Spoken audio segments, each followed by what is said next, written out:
Pastor Chris ओयाखेलोमे द्वारा लिखी गई और एक किताब तेल और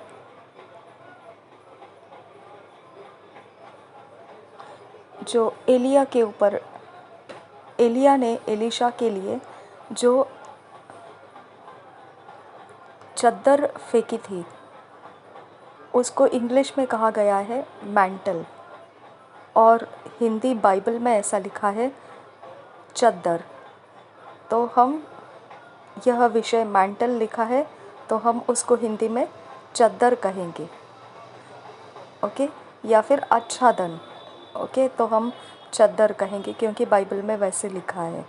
ठीक है, तो ये विषय है ये किताब का तेल और चद्दर।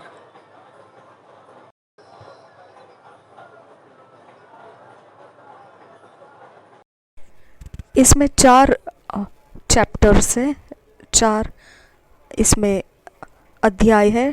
पहला अध्याय धार्मिकता स्थापित करना, मतलब धार्मिकता में स्थापित हो जाना, और दूसरा अध्याय तेल, और तीसरा अध्याय चद्दर, और चौथा अध्याय विश्वास के द्वारा चलना। ये पहला अध्याय हम शुरू करते हैं, धार्मिकता में स्थापित हो जाना।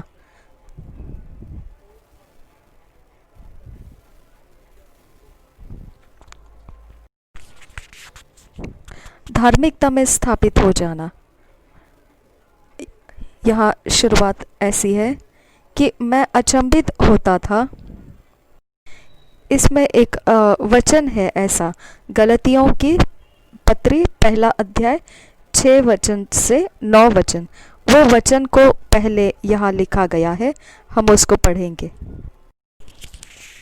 गलतियों की पत्री पहला अध्याय 6 से 9 हिंदी में ऐसे लिखा है, मुझे आश्चर्य होता है कि जिसने तुम्हें मसीह के अनुग्रह से बुलाया उससे तुम इतनी जल्दी फिर कर और ही प्रकार के सुसमाचार की ओर झुकने लगे। 7वां वचन, परंतु वह दूसरा सुसमाचार है ही नहीं, पर बात यह है कि कितने ऐसे हैं जो तुम्हें घबरा देते और मसीह के सुसमाचार को बिगाड़ना चाहते हैं। 8 वचन, परंतु यदि हम या स्वर्ग से कोई दूत भी उस सुसमाचार को छोड़ जो हमने तुमको सुनाया है कोई और सुसमाचार तुम्हें सुनाए तो श्रापित हो। 9 वचन, जैसा हम पहले कह चुके हैं वैसा ही मैं अब फिर कहता हूँ कि उस सुसमाचार को छोड़ जिसे तुमने ग्रहण किया है यदि कोई और सुसमाचार सुनाता है तो श्रापित हो।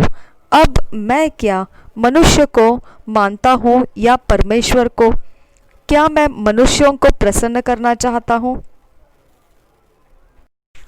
इंग्लिश में इसको इस तरह से लिखा है, I marvel that ye are so soon removed from him that called you into the grace of Christ unto another gospel, which is not another, but there be some that trouble you, and would pervert the gospel of Christ. But though we or an angel from heaven preach any other gospel unto you than that which we have preached unto you, let him be accursed. As we said before, so say I now again, if any man preach any other gospel unto you than that ye have received, let him be accursed. पौलुस के द्वारा पवित्र आत्मा ने मसीही जो गलतिया के थे उनको बोला, मुझे आश्चर्य होता है कि जिसने तुम्हें मसीह के अनुग्रह से बुलाया उससे तुम इतनी जल्दी फिर कर और ही प्रकार के सुसमाचार की ओर झुकने लगे। अब यह एक समस्या है हर एक और बहुत ज़्यादा विश्वासियों की आज के दिन में। ऐसे लोग हैं कुछ जो सुसमाचार को भटका देते हैं। ऐसी कोई बात नहीं ज़रूरी होती अगर हजारों ऐसे धर्म होते तो, क्योंकि वो जो मसीह का सुसमाचार है उसे प्रभावित नहीं करता है। मत्ती के 16 अध्याय 18 वचन, उसमें ऐसा लिखा है, प्रभु यीशु कहता है, वह कलसिया बांधेगा और नर्क के फाटक उसके सामने टिकेंगे नहीं। हम पढ़ेंगे मत्ती के 16 अध्याय 18 वचन। और मैं भी तुझे से कहता हूँ कि तू पतरस है, और मैं इस पत्थर पर अपनी कलसिया बनाऊंगा, और अधोलोक के फाटक उस पर प्रबल न होंगे। इंग्लिश में ऐसे लिखा है, एंड आई से also unto thee that thou art Peter, and upon this rock I will build my church, and the gates of hell shall not prevail against it. अब इस बात की कोई ज़्यादा फिक्र नहीं है कि दुनिया के अंदर कितने ऐसे धर्म हैं या धर्म के जो अगुवे हैं या फिर ऐसे लोग जो सुसमाचार के ऊपर ऐसे आक्रमण करते हैं कि परमेश्वर के वचन पर संदेह किया जाए। वो कोई ऐसी समस्या नहीं है जो कलीसिया को भुगतनी पड़ती है। समस्या यह है कि बहुत सारे मसीही इस तरह के उपदेशों को लाते हैं जो सच में सफाई से, स्पष्टता से, पवित्र बाइबल के आधार से नहीं होता है। इसके लिए पौलुस को यह बोलना पड़ा कि ऐसे कुछ लोग हैं जो यह चाहते हैं कि एक प्रकार का जो सुसमाचार असल में सुसमाचार नहीं रहेगा, और उसी को वह एक अलग सुसमाचार, भटका दिए हुए सुसमाचार की तरह वह मसीह का सुसमाचार बनाकर हम मसीहों के सामने पेश करना चाहेंगे। इसके लिए यह बहुत ज़रूरी पड़ता है कि हम लोगों को यह शुद्ध और पूर्ण रीति से सच्चाई का सुसमाचार मसीह यीशु के बारे में हमको मालूम होना चाहिए। हमको अपने आप को पूछने की ज़रूरत है कि हम कौन से सुसमाचार पर विश्वास करते हैं, और साथ ही साथ यह भी ज़रूरी बनता है कि हम धार्मिकता में स्थापित हुए हैं। मूसा ने पीतल का सर्प बनाया था। गिनती की पुस्तक 21 अध्याय 4 से 10 वचन तक। फिर उन्होंने होर पहाड़ से कूच करके लाल समंदर का मार्ग लिया कि एदोम देश से बाहर बाहर घूम कर जाए, और लोगों का मन मार्ग के कारण बहुत व्याकुल हो गया। 5 वचन, सो वे परमेश्वर के विरुद्ध बात करने लगे और मूसा से कहा, तुम लोग हमको मिस्र से जंगल में मरने के लिए क्यों ले आए हो?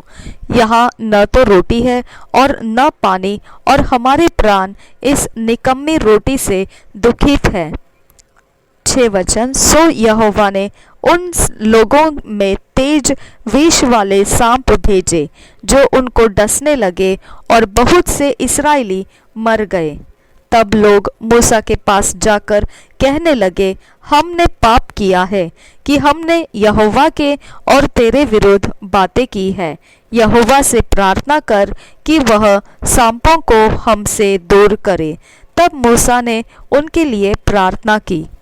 यहोवा ने मूसा से कहा, एक तेज विष वाले सांप की प्रतिमा बनवाकर खंबे पर लटका, तब जो सांप से डसा हुआ उसको देख ले वह जीवित बचेगा। सो मूसा ने पीतल का एक सांप बनवाकर खंबे पर लटकाया।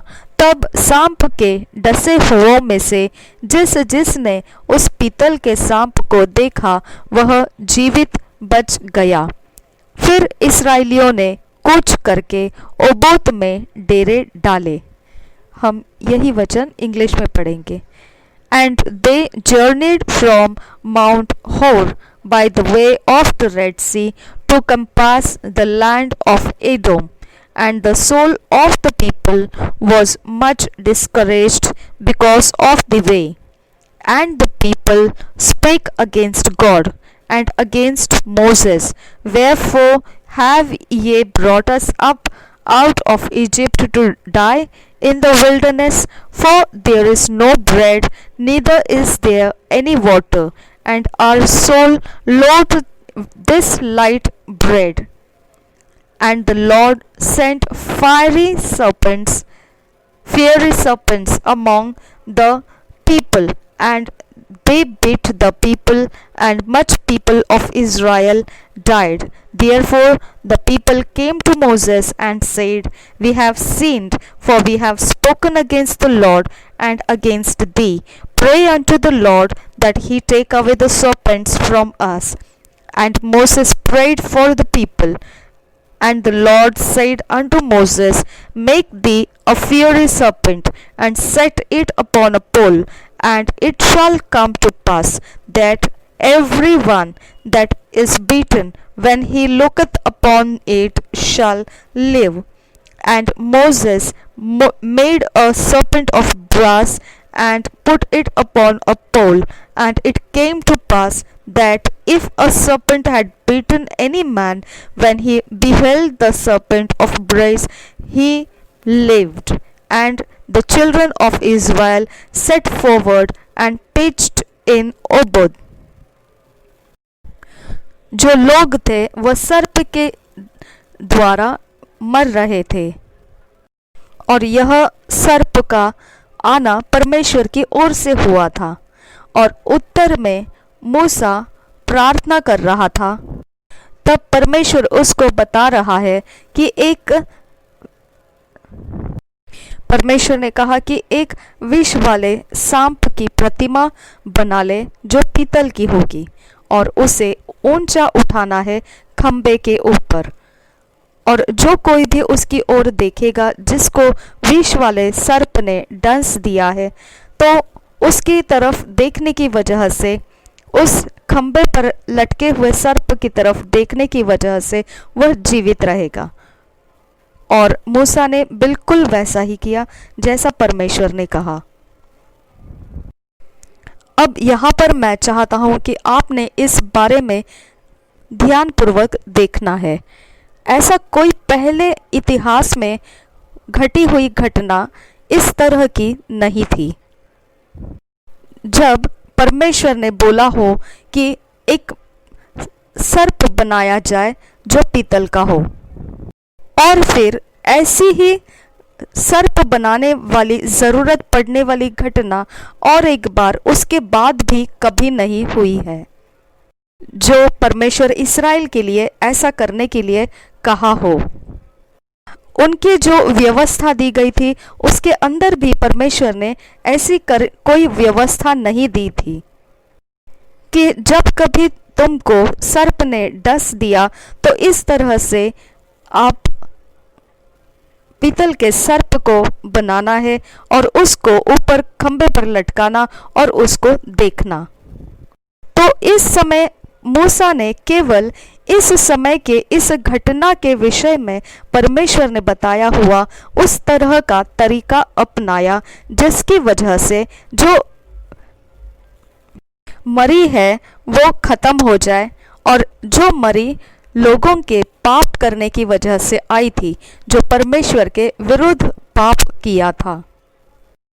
ऐसा कोई परमेश्वर की सूचना नहीं थी कि वह चंगाई करे किसी की जिसको सर्प ने डसा हो। कभी भी ऐसी सूचना नहीं थी परमेश्वर की। यह सूचना परमेश्वर ने केवल उस समय के लिए दी थी जहां यह घटना घटी हुई थी, जो मनुष्य ने परमेश्वर के विरोध पाप किया था।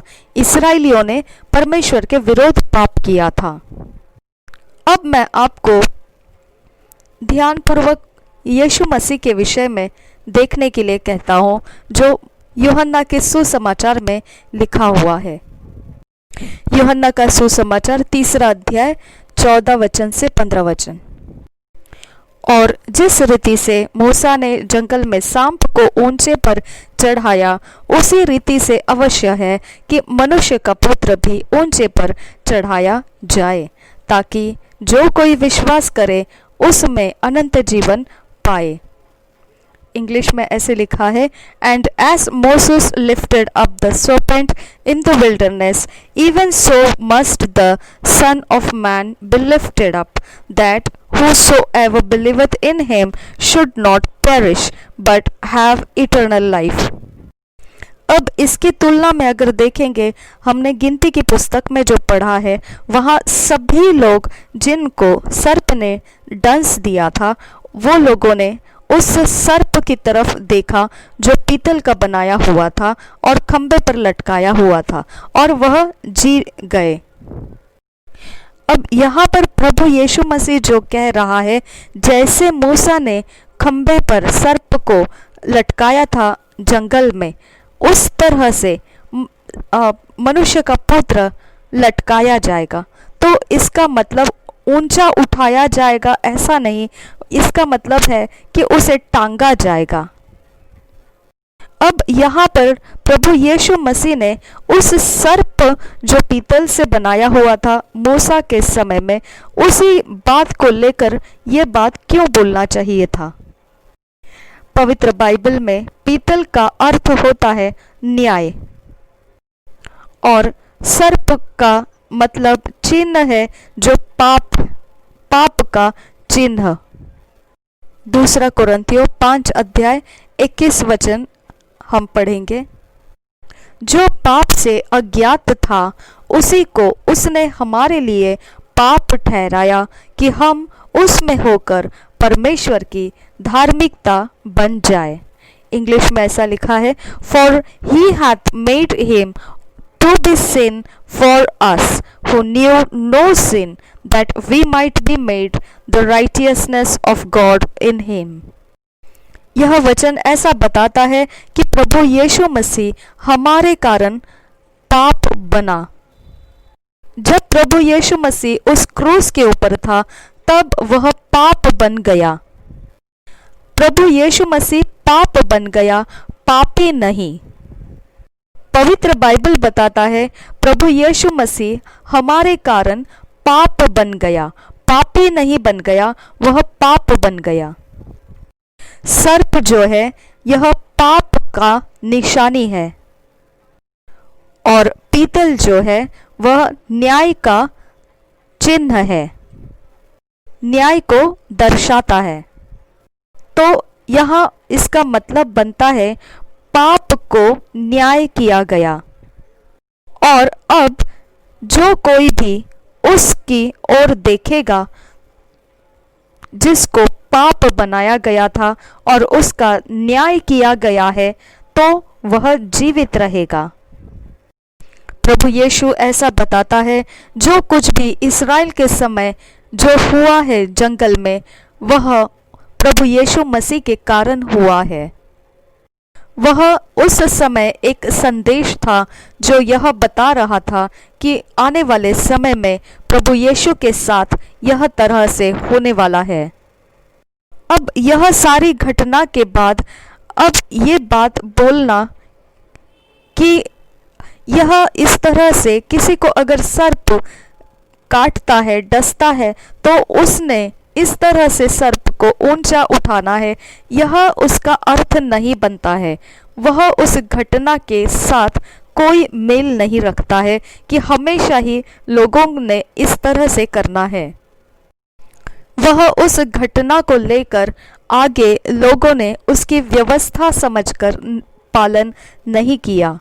और अब अगर इस तरह से किसी के जीवन में ऐसा कोई घटना हो जाता है कि सर्प ने डस दिया, तो पीतल का सांप बनाना और उसको ऊंचा उठाना नहीं है। अब हमारे लिए प्रभु यीशु मसीह जवाब है। पवित्र बाइबल यह बताता है कि मौत का, मृत्यु का डंका जो है वह पाप है, और यह पाप जो है वह सर्प उसका चिन्ह बनता है। पाप जो है वह सर्प है। अब अगर ऐसा हो कि पाप हमें नाश करने आए, तो अब हमारा जवाब मसीह है। यही कारण था कि सर्प ने डस लेने की वजह से जो इलाज किया गया था वह सर्प को जंगल में ऊंचा उठाकर रखा गया था। और दुख की बात यह है कि इतने साल गुजर गए, मूसा भी मर गया, लेकिन वह पीतल का जो सर्प बना वह अभी भी उस खंबे पर लटका पड़ा है। दूसरा राजाओं 18 अध्याय 1 से 4 वचन पढ़ेंगे। एला के पुत्र इस्राएल के राजा होशे के तीसरे वर्ष में यहूदा के राजा आहाज का पुत्र हिजकिय्याह राजा हुआ। जब वह राज्य करने लगा तब 25 वर्ष का था और 29 वर्ष तक यरूशलेम में राज्य करता रहा। और उसकी माता का नाम अबी था, जो जकरिया की बेटी थी, जैसे उसके मूल पुरुष दाऊद ने किया था, जो यहोवा की दृष्टि में ठीक है वैसे ही उसने भी किया। उसने ऊंचे स्थान गिरा दिए, लाठों को तोड़ दिया, अशेरा को काट डाला और पीतल का जो सांप मूसा ने बनाया था उसको उसने इस कारण चूर चूर कर दिया कि उन दिनों तक इस्राएली उसके लिए धूप जलाते थे और उसने उसका नाम नहुशतान रखा। इंग्लिश में पढ़ेंगे। Now it came to pass in the third year of Hoshea son of Elah king of Israel that Hezekiah the son of Ahaz king of Judah began to reign. 25 years old was he when he began to reign, and he reigned 29 years in Jerusalem. His mother's name also was Abi, the daughter of Zechariah, and he did that which was right in the sight of the Lord, according to all that David his father did. He removed the high places and brake the images and cut down the groves and brake in pieces the brazen serpent that Moses had made, for unto those days the children of Israel did burn incense to it, and he called it Nehushtan. बहुत साल बाद जब मूसा मर गया, यहोशू ने अगुवाई की लोगों की उस वाचा के प्रदेश में जाने के लिए। और फिर कहाँ था वह सर्प जो पीतल का बना हुआ? तो निश्चित ही किसी ने उसकी भारी तरह से देखभाल कर रखी थी, और किसी ने तो उसकी बहुत ही ज्यादा देखभाल कर रखी थी और रख लिया था उसको, और निश्चित ही वह यहोशू नहीं था और उसने उसे नहीं रखा हुआ था। मूसा जब चला गया तो उसके जो लोग थे वो यात्रा करते हुए आगे निकल आए और वह सर्प को छोड़ दिए थे, लेकिन किसी ने उस सर्प को अपने साथ उठा लिया। यहोशू के बाद में न्याय करने के लिए जो इज़राइल का न्यायी आ गए, और फिर उनके पास फिर भी वह सर्प रह गया और उस सर्प को उन्होंने आराधना करना शुरू किया और उसकी गवाही भी देने लगे। एक उदाहरण के जैसे इस तरह से उनकी गवाहियाँ हो सकती है कि देखो, जब मैं जा रहा था अपने खेत में से तब सर्प बाहर निकला और डस लिया, और फिर मैं घर में गया और वो जो पीतल का सर्प था मूसा ने जिसके द्वारा शरीरों को चंगाई दिलाई थी, और वैसे ही फिर वो मैंने भी किया और मुझे भी उसका जवाब मिला। अब यह गवाही ऐसे बनी तो दूसरे ने भी उसको उठा लिया और फिर तीसरे ने, और फिर इस तरह से वह एक बढ़ती हुई ऐसे उपदेश की तरह लोगों ने उसे लिए हुए चलना शुरू कर दिया। अब वो एक दूसरे को पूछते होंगे, क्या तुम्हें सर्प ने डसा? तो वो कहता होगा हाँ। तो उस समय वो बोलते होंगे, तो ठीक है, यह पीतल का सर्प जो मूसा ने हमारे लिए इस्तेमाल किया था उसको इस्तेमाल कर लो। अब जो भी वहां पर उसके जो कब्जे में थे वह लोग वैसा ही करते होंगे, पीतल के सर्प को ऊंचा उठाते थे और देखते थे और बस वहां पर वो चंगा हो जाते थे। और उनके अंदर ये एक विश्वास हो गया कि इस पीतल के सर्प को ऊंचे उठाने से चंगाई होती है, मतलब इसके अंदर सामर्थ है। और यही कारण बन गया, जब इस्राएलियों के लिए न्यायी आ गए थे उन्होंने भी यह पीतल का सर्प अपने साथ रख लिया। परमेश्वर ने निश्चित ही मूसा को बोला था पीतल का सर्प बनाने के लिए, लेकिन केवल वह उस घटना से, उसके आधार से था कि परमेश्वर ने कहा कि उस समय ऐसा है कि उस समय की जो इलाज का जो तरीका रखा था परमेश्वर ने, इस तरह का वो सर्प डसने की वजह से वो ऊंचा उठाया जाएगा। जो मरी है, वो जिसको परेशान की है या उसे डस दी है, वह वहां से वह इंसान बचा लिया जाएगा। अब हो सकता है कि यह बहुत सारी गवाहियां वहां पर लोगों ने सुनी है। यही गवाही कारण बन गई कि उन लोगों ने उस पीतल के सर्प को चंगाई का एक जरिया बनाकर अपने साथ, न्याय का समय हो गया था उस समय में भी अपने साथ उसको रख लिया। अब उसके बाद जो पहला राजा इज़राइल का शाऊल था और वह आया, और उस समय पीतल का वो सर्प भी रहा। और शाऊल के बाद में दाऊद आया और फिर भी पीतल का सर्प उनके साथ बना रहा। और दाऊद के बाद सुलेमान, और फिर भी पीतल का सर्प बना रहा इस्राएलियों के मध्य में। और रेहोबाम आया और फिर भी सुलेमान के बाद में रेहोबाम आया, फिर भी वो पीतल का सर्प इस्राएलियों के मध्य में, उनके विश्वास में बना रहा। और ऐसा करते हुए दिन ब दिन आगे निकलते गए और हिजकिय्याह वह राजा होकर आया यहूदा का। और हम पढ़ते हैं दूसरे राजा 18 अध्याय में। वहां पहुंचने तक यह पीतल के सर्प ने काफी अपने आप को मशहूर कर लिया था कि लोग उसे भारी तरह से समझने लगे थे। अब यह सर्प के कारण बहुत लोगों ने गवाही देकर उसके आदर को बढ़ा दिया था, और ये लोग चंगे भी हुए, यह गवाहियां भी लोग सुन रहे थे। वह काम कर गया और अब लोग इंतजार नहीं करते थे कि किसी को सर्प ने डस लिया और वह पीतल के सर्प की ओर उसको लाया न गया हो। अब उन्होंने इस सामर्थ का अंदाजा लिया कि अगर यह सामर्थ उनके शरीर को चंगा कर सकता है, तो यही सामर्थ हो सकता है उनकी जिंदगियों को अच्छी चीजें दिला भी सकता है, आशीषें भी दे सकता है।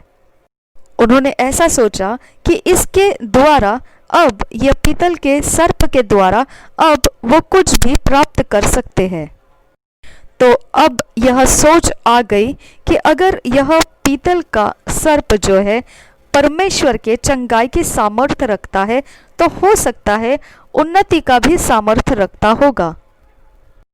अब उन्होंने चंगाई का सामर्थ्य तो देख लिया था, अब उन्नति का सामर्थ्य चखने के इरादे से वह उसे छू कर देखते थे और उसके पीछे पीछे अपने विश्वास को लेकर जा रहे थे। एक तरह से वह मूर्ति पूजा करने वाले लोग बन रहे थे। अब ऐसे करते करते उन्होंने एक तरह से एक ऐसा स्थान बना दिया जिसमें केवल वह पीतल का सर्प रखा गया, और फिर वहां पर उन्होंने एक बहुत बड़ी उस स्थान की पहचान ऐसे जिसके ऊपर वह विश्वास को अर्पण कर पाए, इस तरह का बनाया। और फिर उसे संभालने लगे और वह उनके लिए बहुत ऊंची जगह बन गई। वहां जाकर वह आराधना भी करने लगे। लेकिन जो हिजकिय्याह था वह परमेश्वर का मनुष्य था। जब वह इज़राइल का राजा बना, उसने इस पीतल के सर्प को नाश कर दिया और उसको नहुश्तान नाम दिया। इसका मतलब है पीतल के टुकड़े टुकड़े।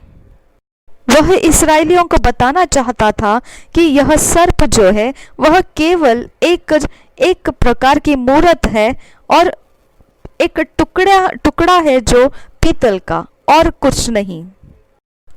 वह कोई परमेश्वर नहीं है और इसके लिए उसकी मूर्ति होकर उसे सामने रखना उनसे गलती हो रही थी। और उसने कहा उसमें कोई ऐसी ईश्वरीय ताकत नहीं है। और उसने कहा क्योंकि तुम उसकी आराधना करते हो, इसके लिए हम उसको नाश करने जा रहे हैं। और फिर उसने नाश कर दिया।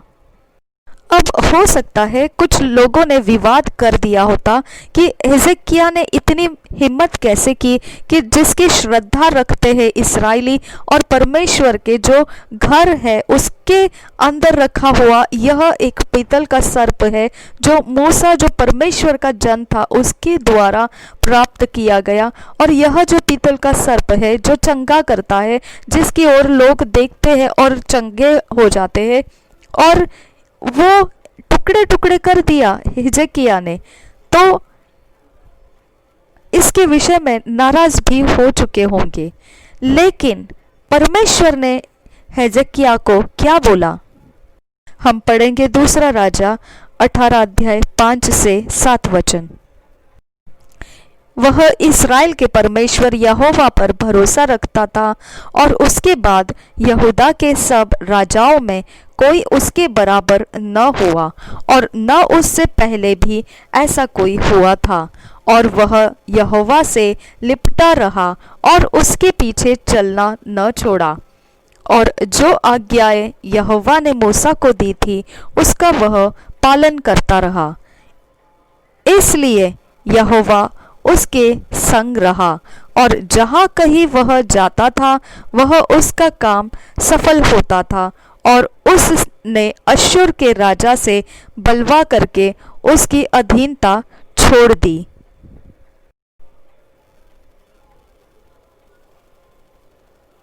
हम एक बार फिर पढ़ेंगे इसको। इंग्लिश में यह वचन इस तरह से लिखा है 5 से 7। He trusted in the Lord God of Israel, so that after him was none like him among all the kings of Judah, nor any that were before him. For he clave to the Lord and departed not from following him, but kept his commandments which the Lord commanded Moses. And the Lord was with him, and he prospered whithersoever he went forth. And he rebelled against the king of Assyria and served him not. और यह परमेश्वर का मनुष्य था और उसने नाश किया था कुछ तो ऐसा जो दूसरा कोई ऐसा मनुष्य था जो परमेश्वर का मनुष्य था, और वह इस तरह के कोई चमत्कार कर रहा था।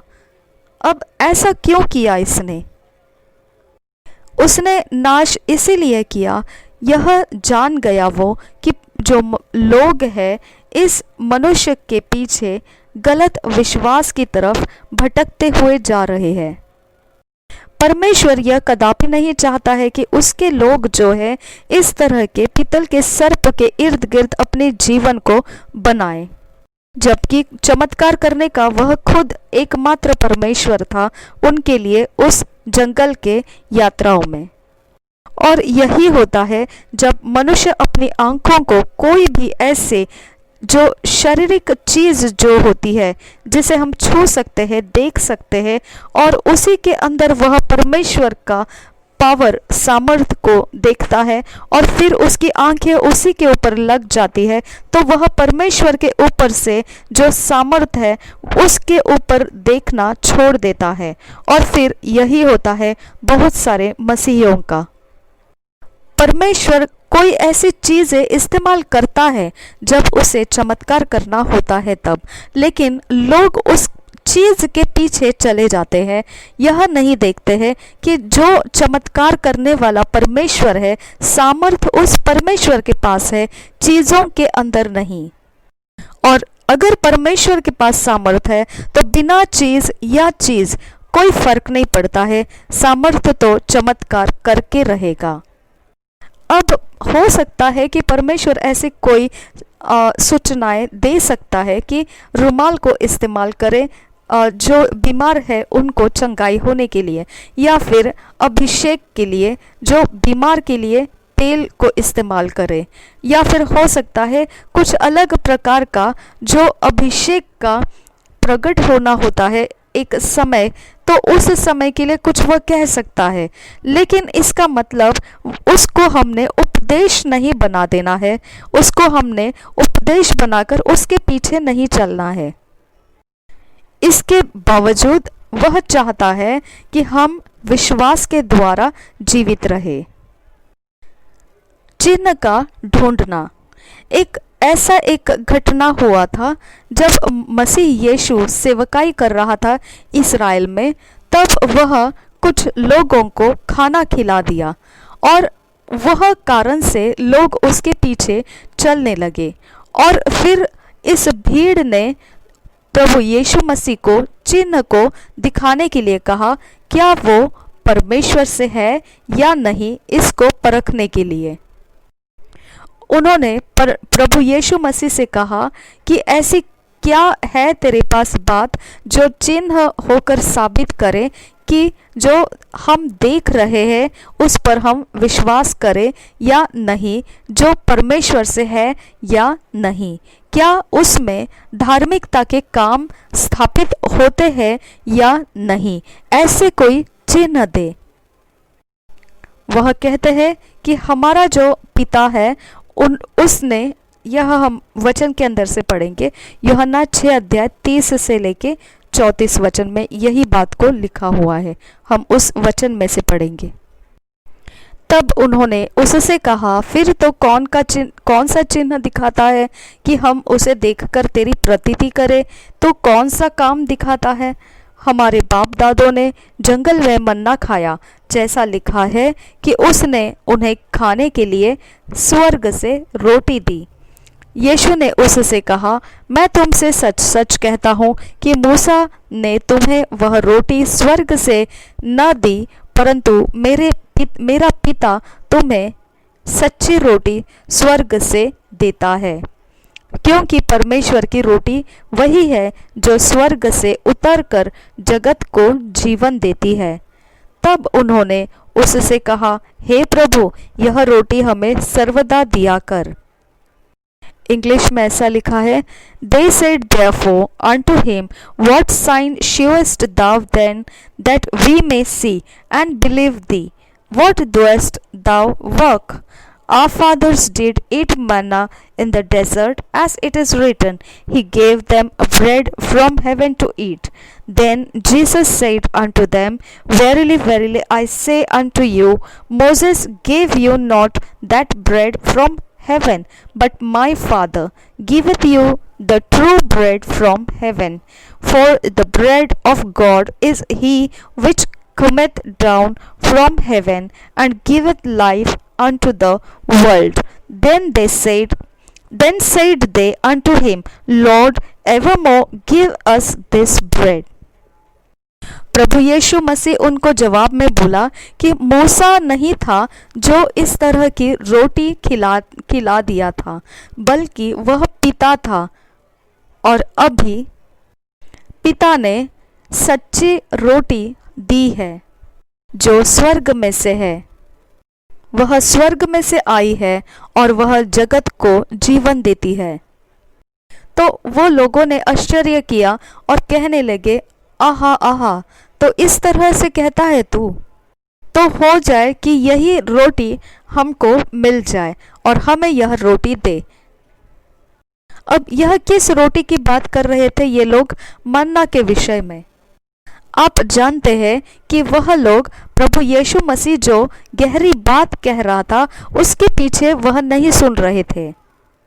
वह चाहते थे कि उनके जो 5 इंद्रिय है उनका समाधान हो जाए, इसके लिए चिन्ह उनको मिल जाए।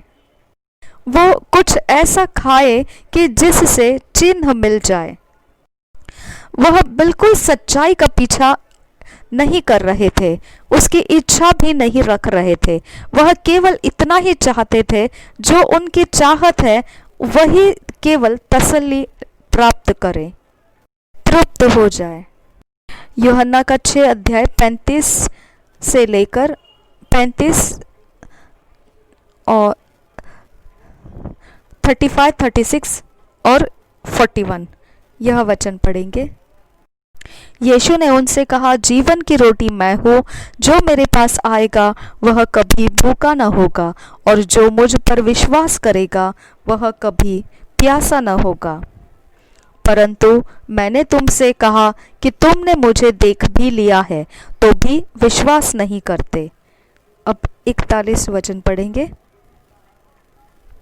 सो यहूदी उस पर कुड़कुड़ाने लगे, इसलिए कि उसने कहा था कि जो रोटी स्वर्ग से उतरी वह मैं हूँ।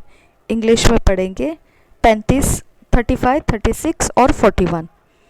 And Jesus said unto them, I am the bread of life. He that cometh to me shall never hunger, and he that believeth on me shall never thirst. But I said unto you that ye also have seen me, and believe not. अब 41 पढ़ेंगे।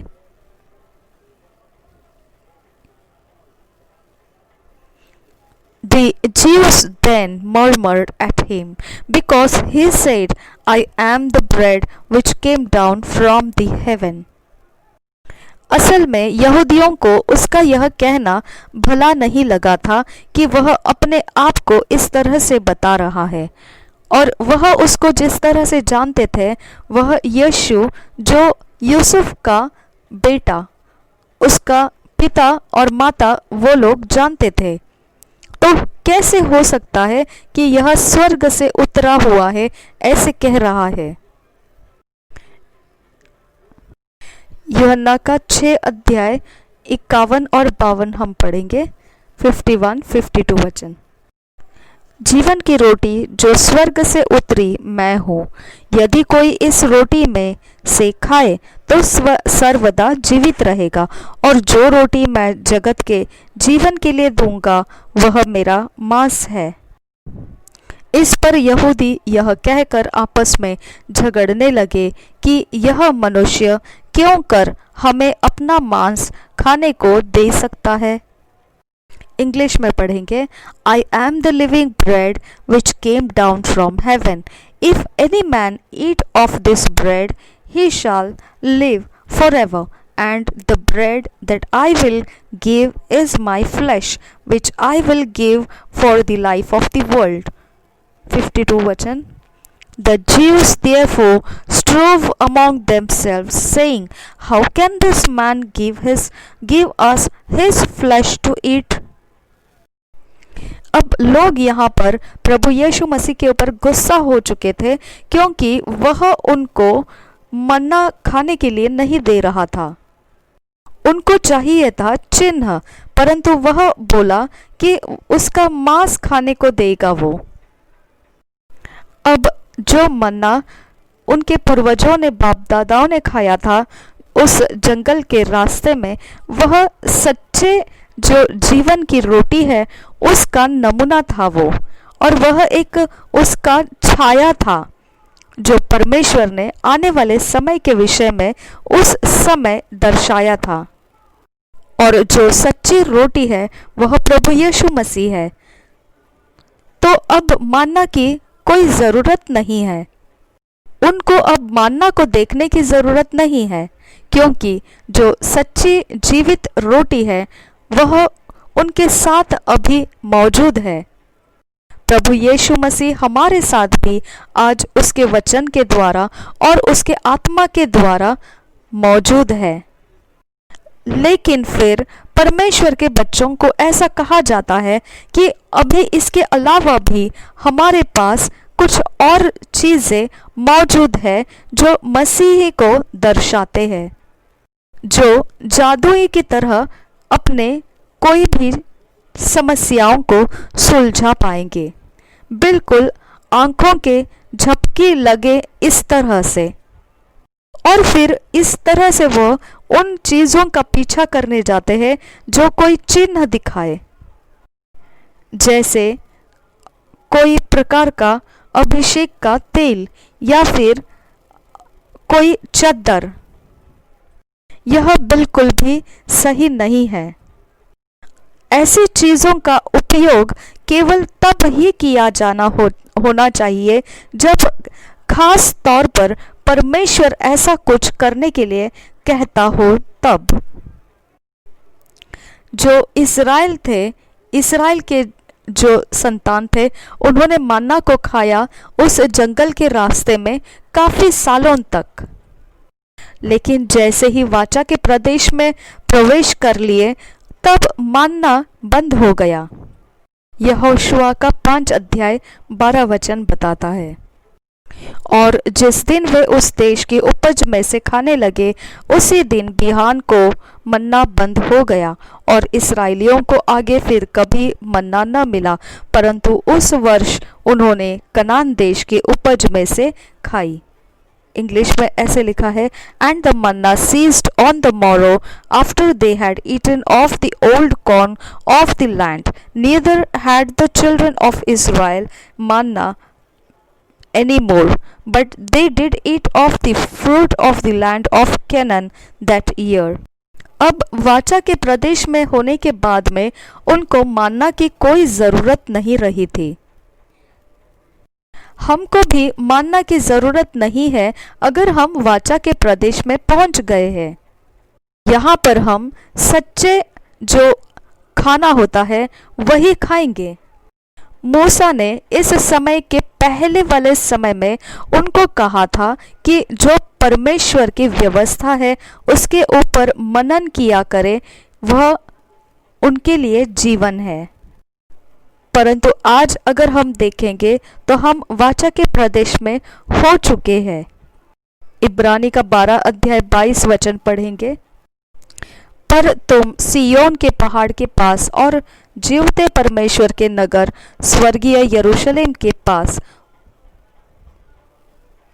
यहाँ 22 वचन English में ऐसा लिखा है, but ye are come unto mount Sion and mount Zion and unto the city of the living God, the heavenly Jerusalem, and to an innumerable company of angels। यहाँ पूरा वचन 23 वचन में भी आ गया है।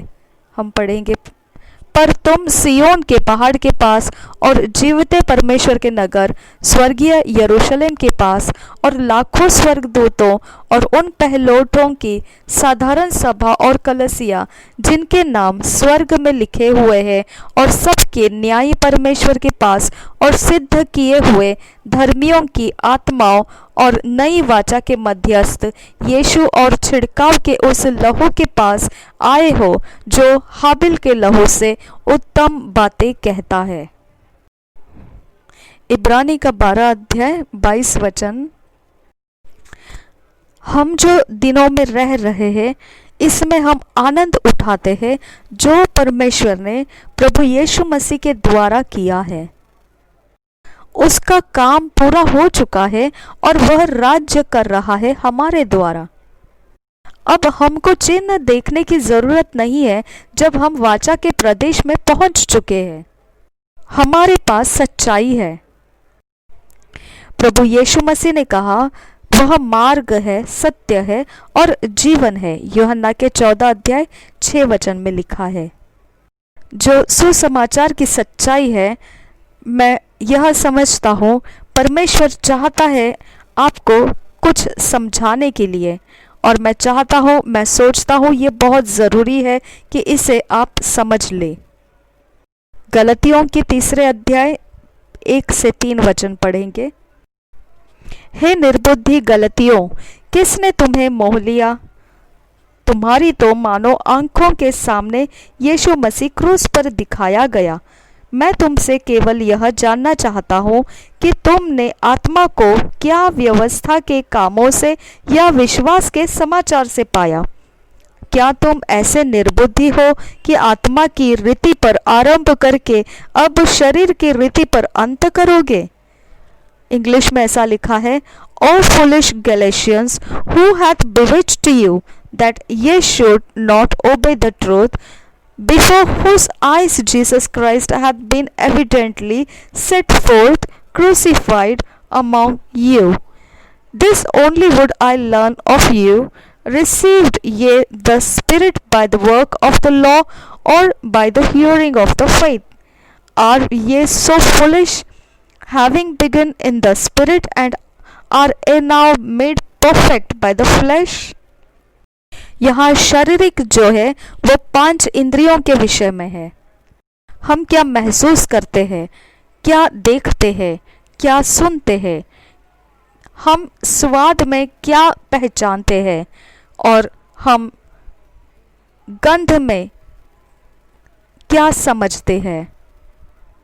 पौलुस पूछता है गलतियों से, क्या तुम अपने जीवन को अब इस 5 इंद्रियों के द्वारा अब जीने वाले हो, जबकि शुरुआत जो कर रखी है वह आत्मा में किया हुआ है? आपने नया जन्म कैसे पाया? आपने पवित्र आत्मा को कैसे पाया? जो चमत्कार आप देखते हैं यहाँ पर सबके बीच में होता है, वह केवल विश्वास के द्वारा सुना गया और न कि व्यवस्था के काम किए हुए। इतनी आसानी से तुम बहक कैसे गए उस अनुग्रह के स्थान से, जिस अनुग्रह को तुम्हें दिया और देने वाला जिसने तुम्हें इस अनुग्रह में बुलाया है, उसको छोड़कर भटका देने वाले सुसमाचार की तरफ इतनी आसानी से कैसे मुड़ गए? यह एक समस्या पौलुस ने अनुभव किया था। बहुत ही खास तरीके का यह समस्या गलतियों की मसीहों में उसने देखा था। ऐसा हुआ था, कुछ यहूदियों का प्रभाव पड़ गया था मसीहों के ऊपर कि वह इस बात को विश्वास में लेने लगे कि उनका विश्वास व्यवस्था जो मूसा ने दिया था उसके साथ मिल जाना चाहिए।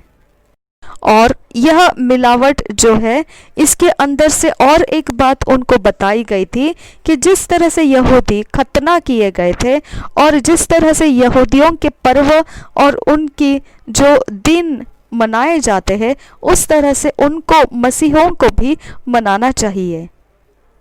गलतियों के 5 अध्याय का 2 वचन पढ़ेंगे। देखो, मैं पौलुस तुमसे कहता हूँ कि यदि खतना कराओगे तो मसीह से तुम्हें कुछ लाभ न होगा। इंग्लिश में पढ़ेंगे।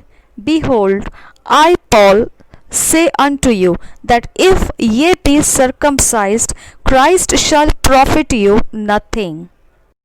अगर मसीही जीवन को जीने का कुछ ज़रूरी हिस्सा है तो वह केवल विश्वास है, और विश्वास के अलावा मसीही जीवन को और कुछ भी कार्य करने की ज़रूरत नहीं है। जिस तरह से पर्व या कोई दिन को मानने का, ऐसा कोई उनको विश्वास में बढ़ाकर कुछ करने की ज़रूरत नहीं है। विश्वास को जोड़ देने वाला ऐसा कुछ और अलग से करने की उनको कोई ज़रूरत नहीं है। जो काम करना था वह प्रभु यीशु मसीह ने क्रूस के ऊपर पूरा कर दिया है। अब हमको उसके अंदर और कुछ भी और बढ़ाने की ज़रूरत नहीं है। इसीलिए यह व्यर्थ हो जाता है मसीहियों के लिए जब वह ऐसे कोई चीज़ों को खोजते हैं जो उनके विश्वास के अलावा और कुछ चीज़ें उनको करनी पड़े।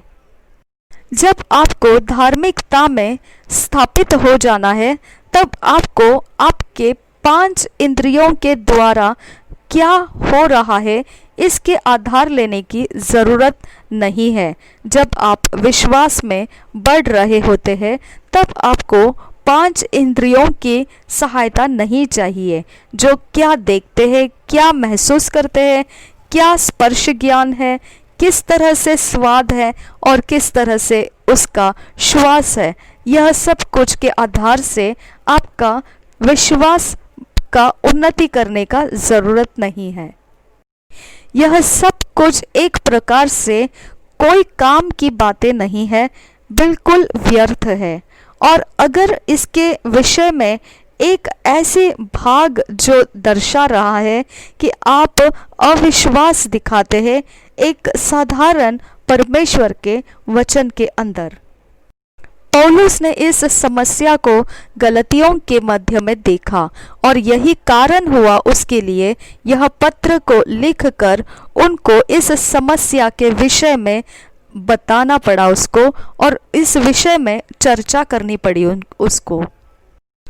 यही पत्री में और कुछ ऐसे भाग उसने चर्चाओं में किए जिसके विषय में हमने ध्यान करना ज़रूरी है और उससे सीखने की ज़रूरत है।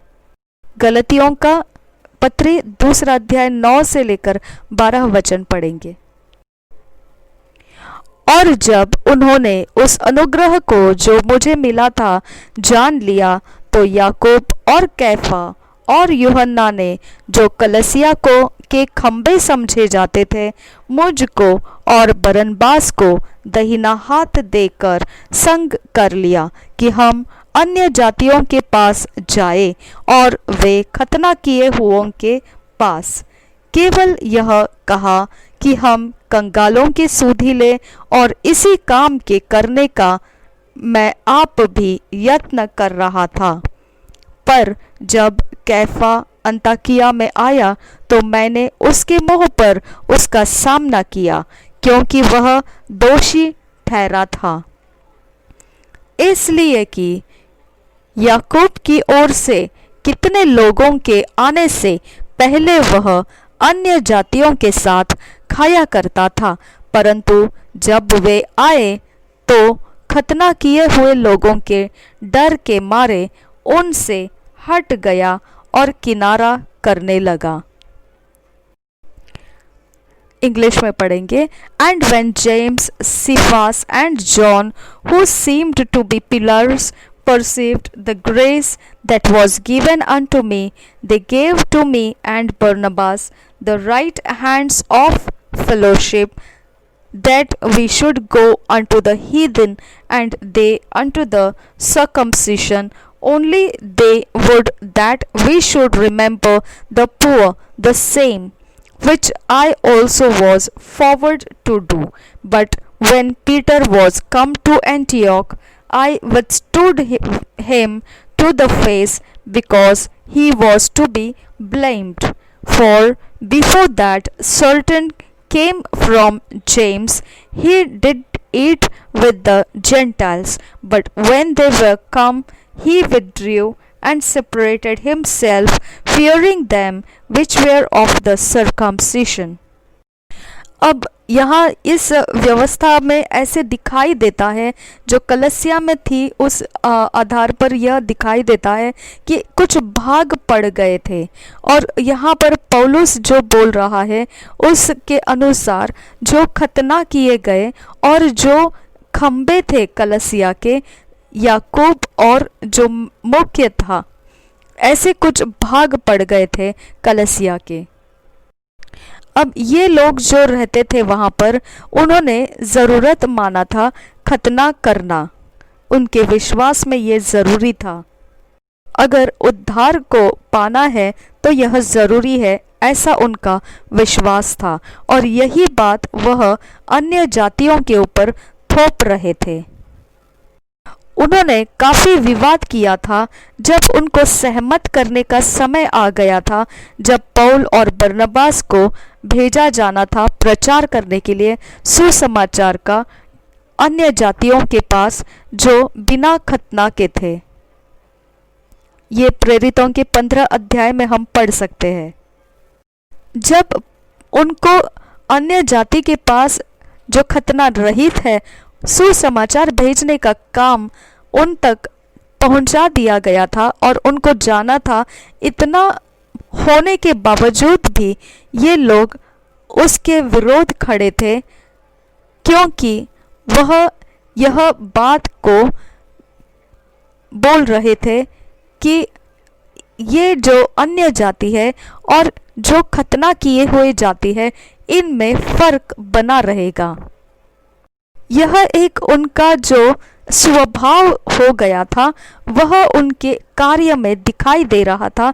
जिस तरह से उनके विवाद में याकूब बोल रहा था, जो प्रेरित है। इसके अलावा कि बाकी चेले भी मसीह यीशु को पीछे चलते हुए आए हैं और बहुत कुछ सुन रखे हैं परमेश्वर के वचन को सीधे मसीह यीशु के द्वारा, फिर भी याकूब एक ऐसा इंसान था जो व्यवस्था में काफ़ी गहराई तक पढ़ाई कर चुका था। अगर आप उसकी पत्रियों को पढ़ेंगे तो आपको बहुत बार उसकी पत्रियों में यह बात समझाते हुए मिलेंगे आपको, जो व्यवस्था के आधार पर उसने लिखी हुई है और जो समस्याओं का सुलझने के रास्ते वो व्यवस्था के आधार से उसने समझाए हैं। अब जब एक सभा यरूशलेम में थी, उसमें जब यह विषय निकला कि खतना करना या ना करना यह तरीके का, तब याकूब उस समय यह बात से सहमत हुआ कि यशायाह भविष्यद्वाणी में इस बात के विषय में लिखा गया है, यह बताया है कि जो सुसमाचार है वह अन्य जातियों में भी है और वह भी आज़ाद कर दिए गए हैं। और फिर उसने यह भी बताया कि उनको जो मांस है, मूर्तियों को चढ़ाया जाता है, वह नहीं खाना है, और जो लहू है या मांस है जो गला दबोच कर लिया जाता है, उस तरह का लहू और फिर मांस भी नहीं खाना है। उस तरह का मांस नहीं खाना है और फिर लहू भी नहीं खाना है। उसके लिए काफ़ी परेशानी की बात थी ये, और बहुत कठिन था उसके लिए कि उसको उद्धार को सीधे तरह से स्वीकारना।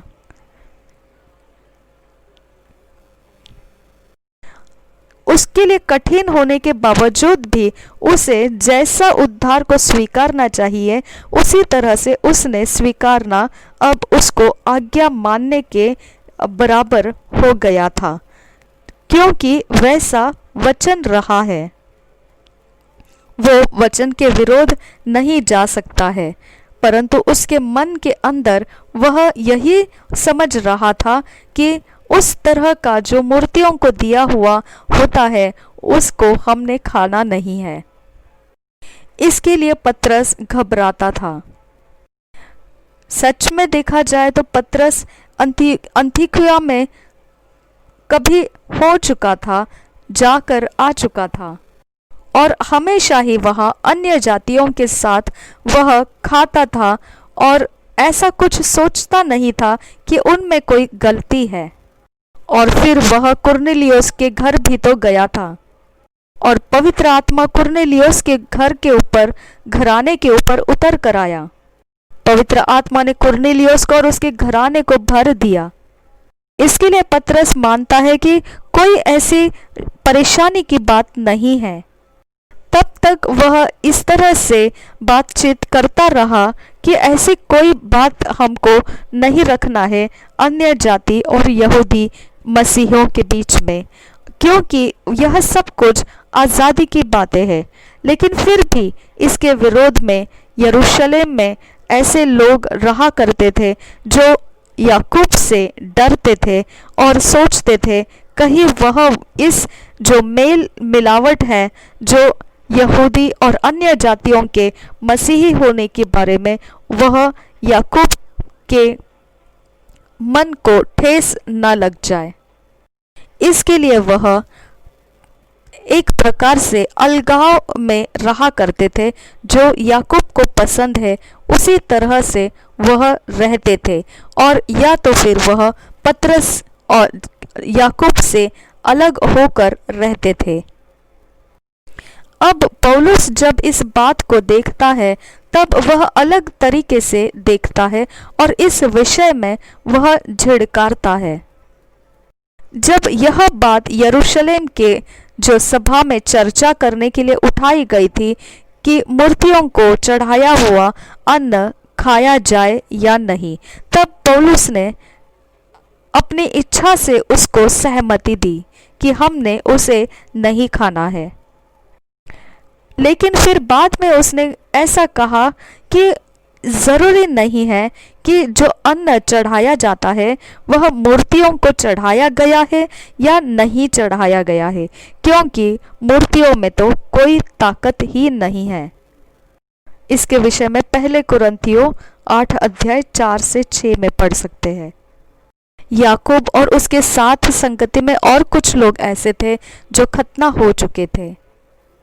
इसका मतलब यह बनता है, जिस तरह की उनकी जो जीवन जीने के तरीके थे पिछले दिनों में, उसी तरह का उनके प्रभाव लोगों के ऊपर पड़ रहे थे, उनके उपदेशों के द्वारा, उनके प्रचारों के द्वारा। अब जब कोई ऐसा आता था याकूब की तरफ से, तब ऐसा हो जाता था कि वह अन्य जातियों में उठता बैठता, उनके संगति में खाता था। लेकिन जब याकूब की संगति में आया तो फिर ऐसे अन्य जाति के सामने से वह हट जाता था, अपने आप को अलग कर लेता था, क्योंकि वह डरता था कि यह खतना न किया और जो यहूदियों के साथ खतना और बिना खतना का जो अंतर है उसको न मानना याकूब को पसंद नहीं आएगा। इतना ही नहीं, ये बरनबास के ऊपर भी प्रभाव किया था और उसने भी इस तरह से ये अलगाव को बनाए रखना सही मानते हुए डर के कारण वैसा करता रहा। लेकिन पौलुस ऐसा कहता है कि जब उसने देखा कि यह लोग सही तरह से सिधाई का रास्ता, सच्चाई के आधार से जो सुसमाचार है उसके अनुसार नहीं चल रहे हैं, तब पौलुस ने पतरस को सबके सामने बोला, अगर तू यहूदी है और अन्य जातियों के समानता में चलता है और यहूदियों के समानता में नहीं चलता है, तब तो अन्य जातियों को यहूदियों के समानता में चलने का आग्रह क्यों करता है? हम जो स्वभाव से यहूदी है, हम पापी नहीं है अन्य जातियों की तरह। हम जानते हैं कि मनुष्य के काम के द्वारा, व्यवस्था के द्वारा हम धर्मी नहीं है, लेकिन हम विश्वास के द्वारा जो प्रभु यीशु मसीह में हम रखते हैं, और प्रभु यीशु मसीह केवल उसी में हम विश्वास करते हैं, और वही है जो हमारे विश्वास को धर्मी कहता है। हम कोई व्यवस्था रखने की वजह से नहीं, क्योंकि व्यवस्था रखने वाला जो शरीर है वह धार्मिकता को प्राप्त नहीं कर सकता है। इसके लिए अगर हम अभी धार्मिकता जो मसीह में है उसको ढूंढना शुरू करेंगे, तो हम पहले अपने आप में धर्मी नहीं है, यह बात सिद्ध हो जाती है। फिर हम पापी है और धार्मिकता को मसीह में ढूंढ रहे हैं, ऐसा हो जाएगा। तो फिर क्या मसीही हमारा जो पाप का वो सेवा कर रहा है, इस तरह से होगा क्या? नहीं, परमेश्वर इसके बारे में हमें माफ करे। जो चीज़ों को हम नाश कर देते हैं उसी को अगर हम बनाएंगे, यह वचन हम पढ़ते हैं गलतियों के 2 अध्याय 12 से 19 में, कि जो चीज़ें हम नाश कर चुके हैं और फिर उसी को हम बनाने लगते हैं, तो हम एक प्रकार से इसके विरोध में काम कर रहे हैं, इसके द्रोही बन जाते हैं। व्यवस्था के द्वारा हम मर चुके हैं व्यवस्था के लिए, और हम जीवित हैं जो परमेश्वर हमें विश्वास के द्वारा जीवित रखता है। यह बात है, यह केंद्र बिंदु है जहाँ पर यह सिखाया जा रहा है कि हमारा जो सच्चाई का सुसमाचार है उसके अंदर कौन सी बात प्रमुख से हमें ध्यान रखनी है। ऐसी कोई भी बात जो मनुष्यों को बंधनों में डालता हो या फिर डरा देता हो, तो वह सुसमाचार नहीं है। तो पौलुस ने कहा, अगर तुम लोग मूसा की व्यवस्था का प्रचार करना चाहते हो तो आगे बढ़ो, लेकिन उस प्रचार में मुझे शामिल मत करो। जो सच्चाई का सुसमाचार है वह मौजूद है, और वह सुसमाचार मनुष्यों को आजाद करता है, वह उसे बंधुआई में नहीं डालता। गलतियों के 5 अध्याय के 1 वचन में ऐसा लिखा है, मसीह ने स्वतंत्रता के लिए हमें स्वतंत्र किया है, सो इसी में स्थिर रहो और दासत्व के जुए में फिर से न जूतो। Stand fast therefore in the liberty wherewith Christ hath made us free, and be not entangled again with the yoke of bondage. ऐसा कोई भी सिखाना जो परमेश्वर के बच्चों को बंधुआई में डालता होगा और 5 इंद्रियों के आधार से अगर उसको गुलाम कर देता होगा, तो वह सुसमाचार नहीं है और वह सच्चा सुसमाचार नहीं है। अगर ऐसा हो कि आपको सिर के माथे के ऊपर तेल अगर लगाया या फिर रुमाल आपके ऊपर रखा गया, तभी जाकर ऐसा कुछ तो परमेश्वर की ओर से हो जाता है, ऐसा अगर आप सोचते हैं, जबकि सच्चाई तो यह है परमेश्वर की ओर से यह ना करते हुए भी सब कुछ हो चुका है मुफ्त में मसीह के द्वारा, और आपको फिर भी इस तरह के ऐसे कुछ करने के विश्वास में अपने आप को बंधवाना पड़ता है, तो वह 5 इंद्रियों के कारण आप उसमें बंधते हैं।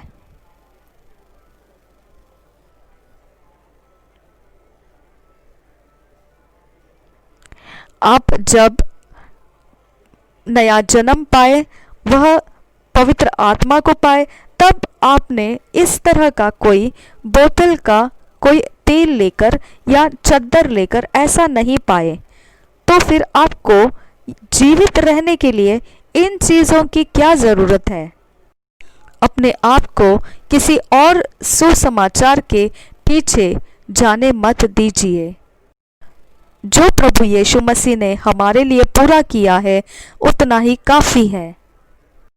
विश्वास की ज़रूरत है, ना कि कोई भी शारीरिक ऐसी चीज़ों की जो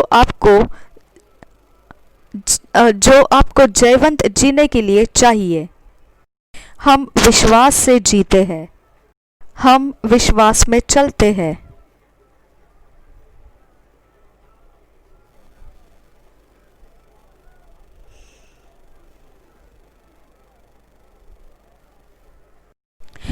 जो लोग थे वह खतना किए गए थे, और वह खतना किए गए थे, बहुत ज़्यादा उनकी व्यवस्था के अंदर अपनी पढ़ाई हुई है।